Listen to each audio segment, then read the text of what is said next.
Awesome, and we're live. And welcome to another edition of Tete a Tete. Today, my guest is Juliana Kplorfia, and she is the chief executive of GEM, which is the Girls' Excellence Movement in Ghana. And let me just introduce the topic that we are going to look at today. By the way, a hail and hearty welcome to you, Juliana. Thanks for joining us. Thank you. Thank you for having me. Okay, so popular Nigerian gospel singer Osinachi Nwachukwu died last week. This was no wannabe. One of her songs garnered 71 million hits on YouTube. Now, that she passed away at all was a shock, but the way in which she died has opened a massive debate across Western and other parts of Africa about the scourge of domestic violence.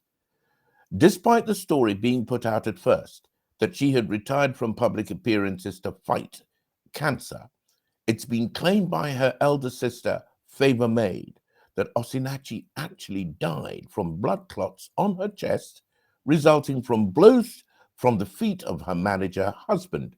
She is claiming, that's her elder sister, is claiming that the husband killed her in one of many acts of domestic violence which finally took the singer's life. The story surrounding her sad passing is one of collusion, minimization, denial, and the desire to present the image of her church as an institution in which you stay in your marriage no matter the cost or the consequences. Said Sister Favor Maid, before now, we had told her to come out of the marriage. We told her that they were not divorcing, just separating. But she felt that God was against divorce and separation was more or less a divorce. The whole story raises many questions that cannot be allowed to pass unanswered. What mindset remarriage is being fostered in churchgoers? What guidelines do the churches act under? What sanctions exist with the church hierarchies for addressing the behavior and philosophies of individual pastors and their churches? And at the root of it all lies the question how much we respect women's lives in general, and particularly women's lives in marriage. I'm joined by Juliana Kplorfia, executive head, as I said, of the Girls' Excellent Movement, otherwise known as GEM. It's a Ghanaian NGO which aims to foster self-esteem and positive mindsets in young women. Jules, thanks so much for taking the time to join us in the studio on this edition of Tete a Tete. What are we to make of this horrific story? How did it strike you at first? Thank you so much for having me on Tete a Tete. And the news of Osinachi's death, for me, it was a triggering moment. I felt triggered, one, as a woman, and then two, as someone who is on the field and gets to hear these stories from girls' perspective. So it was really a triggering and a sobering moment. So the overall question I'm asking is, does religion make African women more vulnerable or stronger? Do pastors and the church in Africa make women vulnerable to domestic abuse, in your opinion? Yes, Why? to a large extent. Yes, because abuse thrives on silence, timidity, and fear. Now, these three things are things that the church values and preaches as virtues in women. So women who remain silent in the face of oppression are martyred. Women who remain timid are described as humble and so are revered as being virtuous. And then women who fear authority are revered or celebrated as women who are humble and have the virtue. So with these three things, that actually creates a very enabling environment for abuse on one hand, being praised and hailed in the church on the other hand. It's only natural that I believe and will say that the church actually makes its women vulnerable to abuse. Okay. Is it possible that when women actually enter a church congregation, they may have thoughts of their own independence, high self-esteem, self-motivation, and so on, and then enter the church only to have these, what I would consider positive constructs, smashed down because of what you see as the virtues that the church holds up for women? Is it possible for women to actually regress by joining the church? Yes, it is. That is how come you have very, very highly educated women and who are very committed church and very subjective to church doctrines endure abuse. And then you would have very quite not highly educated women who are outside the church who will not tolerate abuse to the 0 degree. So it is the church, the rule. So it's when you enter the church, it preaches the things that God wants us to do as his children. And then preaches keeping quiet, subjecting to authority regardless of whether that authority is hurting you or not, as a way to heaven. So if I really want to go to heaven, then it is imperative for me to actually subject to the rules and the pathway that has been laid by the church for me to use to go to heaven. Okay. So that's why when women get into the church and they speak up, they are branded rebellious. And rebellious people, the Bible never showed us any rebellious person who went to heaven. Fascinating. Absolutely fascinating. So, who sets this doctrine? Because it seems to be something that has been crafted by the modern church as a means of really maintaining a patriarchal kind of position of authority over women, making women almost chattels to their men. Where, in your opinion, have these ideas grown up from? Because I don't recognize them. I'm a couple of generations perhaps older than you, but I don't recognize these values in my youth. Yeah. How did we get here? I think we got here from colonialism. Okay. Because when you get deep to the history of our culture, our traditional culture revered women. Yes. But then because the colonial master used religion as a tool of control, it's been translated to us because we are practicing the same religion they brought to us. We imbibe it and we try to interpret it the best way we can. It's become a tool of control. And there's a saying that abuse people abuse others. So if somebody has been controlled by that tool and then they get hold of that tool, it is only natural that they will use the same tool to control others. Now, the reason why women tend to be very controlled in the church stems from the beginning story, the creation story that the church told. The church told a creation story where women and men were equal. Then later, one person's rib created the other. Then the rib that was created into a human being led Adam into sin. And that sin led mankind to come into trouble with God. So it then stems from that background that if the woman is left uncontrolled, the woman will lead the man into trouble. So the desire to control women for me stems from that creation story. Okay. Now, I would say you sound like a pretty typical Ghanaian woman to me, but typical in the sense that you've been exposed to all the cultural influences that shape the Ghanaian mentality. You don't sound very submissive to me. You don't sound very victimized to me. The job you do, the mission that you have set for yourself, doesn't sound very submissive to me. Why are you different to these people who allow themselves to be victimized? What makes you who you are? Parenting will be the first one. Then unlearning some of the learned programs is the second. Let me explain parenting. By parenting, I mean how we were raised. Now, religion, by virtue of some of its scriptures, for instance, spare the rod and spoil the child. Encourage hitting kids at home as a means of discipline. Now, I grew up in a home where my dad, who was a traditional ruler, never saw that as true. So he himself never, ever hit me or any of my siblings. And if you hit any of his children, you were in big trouble. Even if you are the mother of that child, you had no right to hit his child.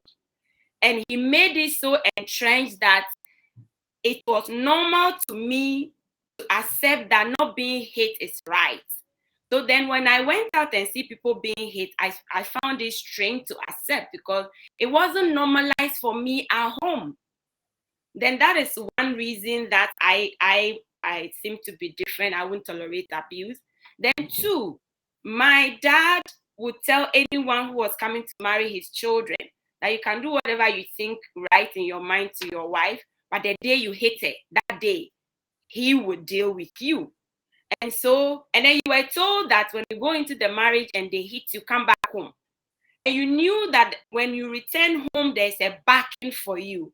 Now, most women out there don't have that. They hit them, they manage to get home, and they are sent right back into the marriage for several reasons: protection, family image, protecting the family loyalty, and all sort of things. That's why they will be sent back. But my dad wouldn't send me back, and I knew that since I was a kid. So parenting, again. Then growing up, I realized that we girls were not allowed to speak, and women were not allowed to speak in the council of men. Again, my dad, being a traditional ruler, allowed me to speak even when I was a kid. If I'm about to speak and somebody tried to shut me down, he was the first to shut the person down and say, allow her to speak. So I grew up seeing speaking up as normal, as my right to speak up when something is going wrong, or even when I just want to commend something. Most women and girls were not raised that way. They were raised to keep the culture of silence. They were told that silence is golden. I was not taught that. I was taught silence is relevant when it needs to be used. And speaking up is relevant when the need arises. But most women were raised to think silence is golden. So then they go through life and they can't speak up. So that's why. Then I come to growing up and then deciding to be different by choice, where I decided to divorce what we call the fear of what society thinks. Now, the fear of what society thinks is what keeps most women tolerating abuse, because if I'm a lawyer and I'm being slapped at home, the fear of what society will say about me if I should speak up is the reason I'll choose to keep quiet and create an image outside there that matches my lawyer image. But then I chose to divorce that. Okay, I'm being beaten, I'm beaten. If I decide to speak about it, I have a right to speak about it. And it doesn't diminish what I have accomplished. So it takes a lot of unlearning to get to that stage. Now, let me buttress that point about abuse being normalized in homes. You have this girl that the father slaps all the time and says, I love you, that's why I'm slapping you. That girl grows into a woman who enters into marriage, and society expects her to see slap as wrong. When the most important man in her life, the first introduction of manhood, her father, the icon of her protection, slaps her and calls it love. then it's only natural, it's logical It's a mixed that message. girl will grow into a woman who won't see abuse at the first instance as wrong. Okay.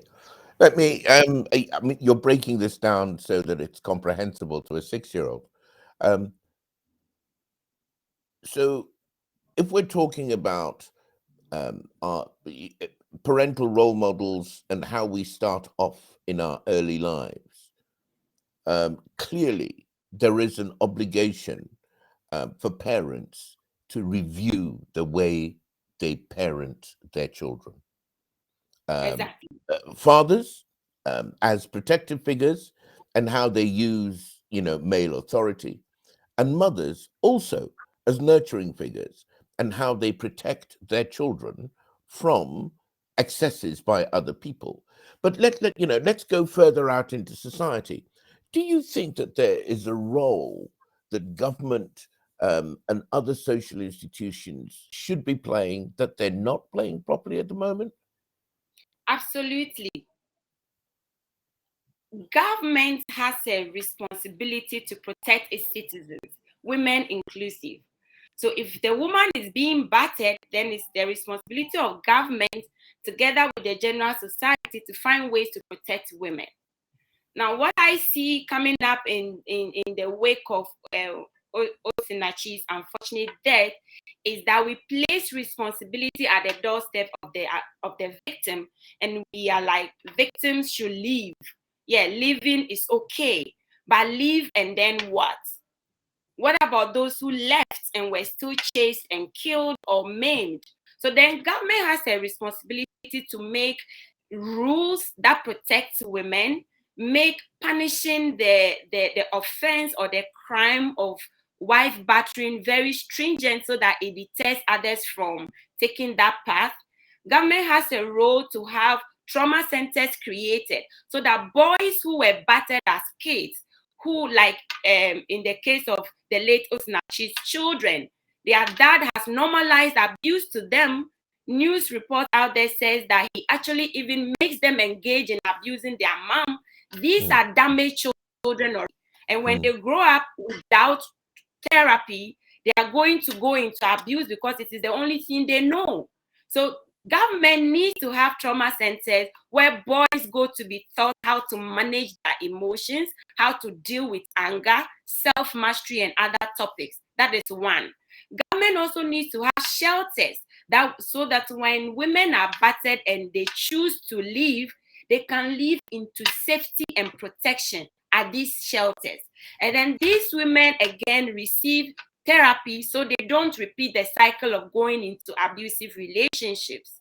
Because when they leave and there's no therapy to heal them, they go back and the only cycle they know is abuse. So they will end up with another abusive partner, and society then shames them for being the one making wrong choices. So government has a role, a preventive role, and a proactive or a reactive role. The reactive role is we have centers, shelters, and laws to deal with perpetrators and to protect victims. Then the preventive role is to have parenting structures changed so that if you slap your child at home, government should have something to tell you about it. So that slapping becomes a crime in a way that protects children from normalizing abuse. Okay. Now, you actually sent me a clip from the gender minister in Nigeria, which I listened to 3 or 4 times. It went viral on TikTok. And what the lady said sounded very reasonable at first, because she said that, well, look, it was clear that Osinachi had been abused by this man over a period of time, and that this sort of abuse doesn't go without screams and shouts and maybe kind of objects being thrown. If a kick, if a person has hit somebody on the chest using their foot, I mean, you're raising your foot, above waist level. This is a serious assault. Now, it could be a noisy event and people will hear. So what the minister was saying was that, well, look, it is the duty of neighbors to call the police and alert people to the fact that something awful is going on in that home. But that's all I heard her say. And I rather got the impression that the government was deflecting attention from its own responsibility in this matter to neighbors who are well wishers, one would hope, but really, apart from being, as they say in Christianity, thy neighbor's keeper, um, there is no law that will prevail upon them to intervene or to call the police or to do anything. So I got the impression that governments may be shirking their responsibility. What's your view on that? Yeah, I share the same view with you. Listening to her, yes, neighbors should, when they see something, they should say something, but that's inadequate. And coming from a government authority, she's the sector commander for women's safety and social protection. So if she thinks that the only way out of this is for neighbors to do something, I think it's inadequate because it starts from government first. Now, the reason why even her call on neighbors to take action will be inadequate is that as Africans, per the bride price tradition, the woman is kind of the man's property that he acquired by bride price. And Bought and paid for. Exactly. So per that mindset, when a woman is being beaten, the neighbors see it as it is a man dealing with his property how he deems fit. So it's none of their business. Or if they choose to get involved, they will be third parties. So they won't, because we never programmed them to see it as wrong. They see it as an owner managing his property. So they won't go. That is why you can scream about armed robbery and then neighbors will rush in. You can scream about there's fire in my house, neighbors will rush in. But when a woman is screaming about being beaten, no neighbor will come. They will just hold their walls and watch, because it is assumed that an owner is dealing with his property the way he deems fit. So she can't call on them to do something. All right, now, can I deduce from this that you are anti this notion of the bride price or the dowry being paid for the wives? Are you anti that? Yes, I'm anti-bride price because it creates the impression that the men are about the women. It's two people choosing to share their life together. No one should pay. I'm not, you know, I want you to expand on why you say so. Yeah, I say so because the bride price concept makes the man pay, depending on which culture or which tribe it is, some exorbitant and some not too exorbitant amount of money or cattle or whatever it is they choose to take from the man before they give out their daughter in marriage. It presupposes that the man came with money to marry or to buy, sort of like a barter trade. I take cattle from you and I give you my daughter in exchange. Now, if I spend so much to get a property, I use it as I deem fit. So I'm thinking that my thinking is that marriage should be contracted on mutual agreement where no one pays. So the man shouldn't be made to pay any bride price. Look at that. That it's even called price. You find that humiliating, do you? It's humiliating, and it's like going to a store to buy something. And that's the mindset. And they say in tree, when a woman speak back at her husband in Ghana, the Akan man will say, Oba matisikawareo mikasa ukebi. Translate that into English, please. Loosely translated into English to mean that the woman that I took my hard-earned money to marry, if I talk, you dare talk back at me. So the bride price makes this whole mutual agreement, mutual partnership, equal partnership marriage difficult when one has to pay to get the other involved.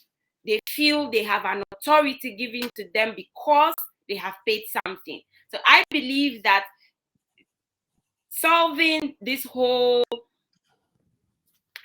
abuse, wife battering, and gender violence issue goes beyond the minister just calling on neighbors to report.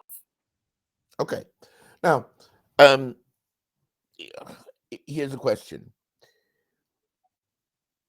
Are you suggesting then that this sort of thing isn't going to happen if the woman is educated, say to degree level, or it's in some kind of professional situation, which would probably suggest that the woman themselves, came from a place of privilege. Are you suggesting that these things don't happen if women of a certain background get married, but they do happen if women with less privileged backgrounds get married? Is there a correlation between that at all? No. Explain. Women who are from rich homes, women who are very educated, even human rights activists, lawyers, are being battered in marriage. And there are women from poor homes who won't tolerate abuse in marriage. So it's not necessarily about financial standing, it's Or more social about class? mindsets and social programming. So the woman in Mokola won't tolerate abuse, and the woman sitting in a high office will tolerate abuse, depending on what their belief system is and what has been normalized for them. So if the woman who is very educated is in a church and believes that the church is her pathway to heaven and believes seriously in the heaven theory, then the heaven theory says that God hates divorce, then that woman is going to do anything. And already the vow they take in the church tells them that it's for better and for worse. And that vow is interpreted to mean that whatever comes at you in the marriage, even if it is being thrown at you by your partner, it's the worst. You need to carry that cross till you get to heaven. That woman, regardless of her educational background, will be battered and will stay there. Then the one who is from maybe an underprivileged background, defined as maybe less financial standing, who doesn't believe in those theories, won't tolerate abuse. So abuse happens anywhere that the environment is right for it. Anywhere there is excessive fear, anywhere there is excessive and mindless loyalty, anywhere there is excessive culture of silence, abuse thrives. It doesn't matter. It's basically a question of disempowerment of the victim of abuse. So I have to move on to the next thing, is that, and please don't, I don't have to tell you this, I don't think you will. You don't have to hold back, not with me. What do you expect? I'm a man of a certain age, and I have a role and function in society. I'm a journalist. I may shape or influence opinions in my own little way. What do you expect from men about this subject, from men who can clearly see? And, I have to say to listeners that every man needs to bear in mind that every man has a very important relationship with a woman. That's your mum. Without your mum, you couldn't be here. And it is the one relationship in life that is completely unnegotiable. Some of us also have daughters. Some of us also have siblings who are females. These are all close bonds, which show that we actually have a percentage in the welfare of some women in our lives. So what do you expect from men vis-a-vis domestic violence and the respect for women? Tell me, Jules. Yes, from men, it starts from parenting. I would expect from fathers to take the parenting role seriously and engage.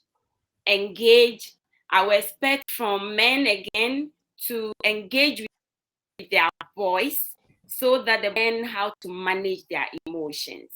I would expect from men again to stop slapping and beating and using using physical abuse as a form of discipline. They should explore other forms of discipline that does not include abuse, because it normally children, both the male and the female. Then I will expect the men on the pulpit to start speaking seriously against domestic violence. And on the other hand, I will expect them to stop covering it up when the women boldly speak up about it or bring it to their attention. They should deal with it seriously. I will expect the men in government and in their decision-making rooms to make policies that deters abuse from happening. Again, to create shelters, safety shelters that exist in other Western countries for the women to be able to live, to go to. Then, as leaders, policymakers, like the gender minister we heard from, I would expect the men in those fields to advocate, to create campaigns that kind of sensitizes society in general about the dangers of abuse and how it doesn't end up with only the woman. It ends up damaging her children as well, and society in general. So we need to create awareness as well. So one of the things I notice, I have to say this, is that there is the silence from men when these things happen is deafening. By the way, I think this would be a good point to share a picture. So I'm going to try and share my screen with this. Right, if you can see that. The lady who's passed away is the person on the screen. Can you see that, Juliana? Yes, can. Terrific. So that is Osinachi Nwachukwu, born 1979, died 2022, about 42 years old. A woman, by all accounts, with an absolutely amazing voice. And I mean, one of her songs hit 71 million listens on YouTube. That's a superstar by any stretch of the imagination. She was also known across West Africa and in other African countries. Now, one would have thought that her celebrity status, which you acquire with her kind of talent, would garner her a degree of protection from this kind of abuse, but sadly not. And one of the things that actually shocks me is that men do not spontaneously stand up and speak out about this. And I'm talking particularly men in patriarchal roles. That would be men in professional, middle class, political, social leadership roles. Though not exclusively them, but these are people are going to have the public's attention. What shocks me is the silence of such men. And I'm going to stop sharing my screen now and come back into the studio. I'm going to ask Juliana, I've asked you what you told, what you want them to do. If you could speak to me as a representative of a man, what would you say?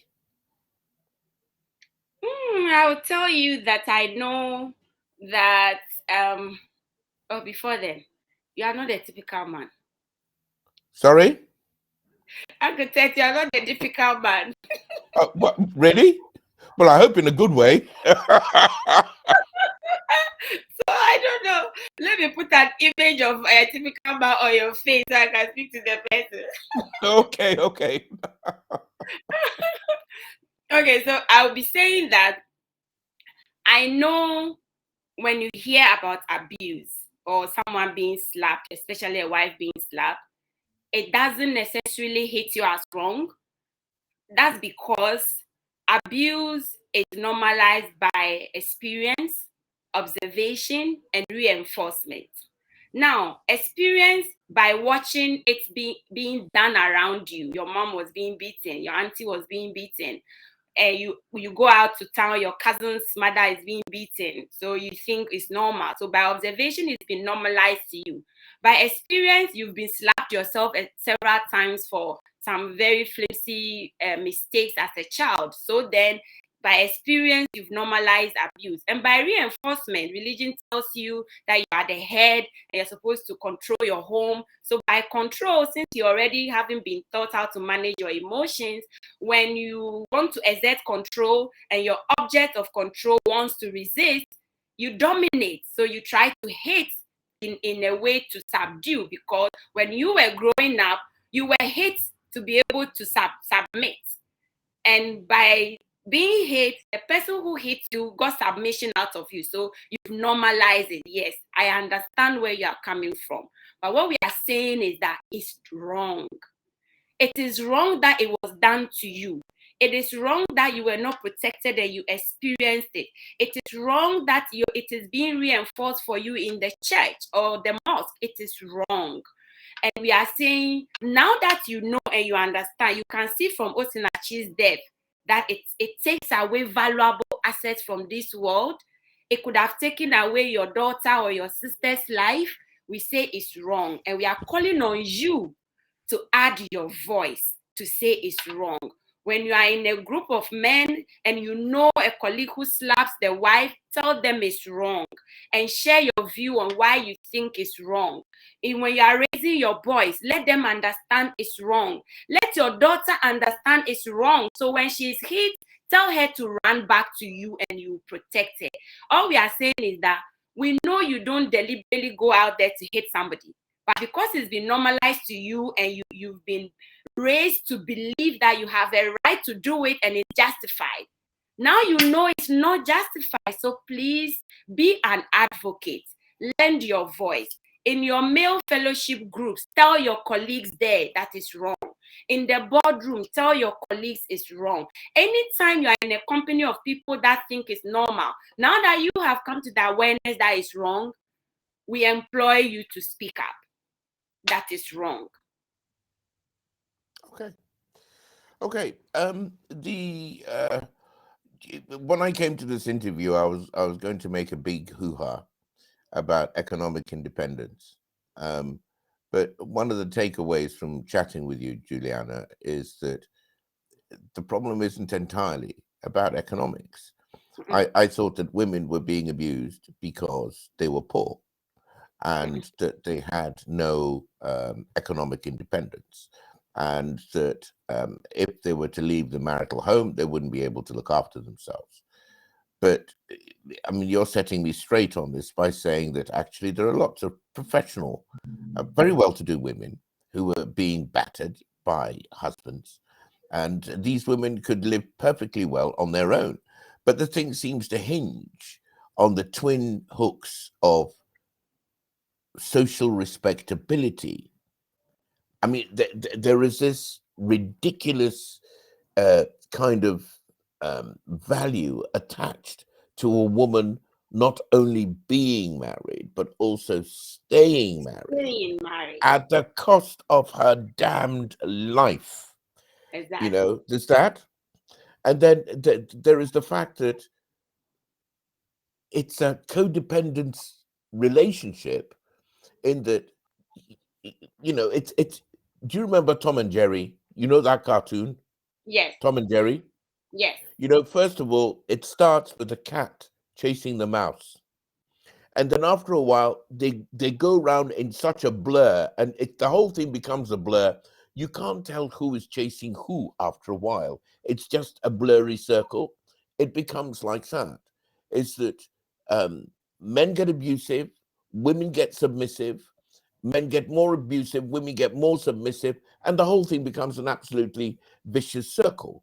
And when it comes to asking someone to take responsibility for this, everybody you ask points to the next person. For example, what about the churches? Mm-hmm. What about the churches?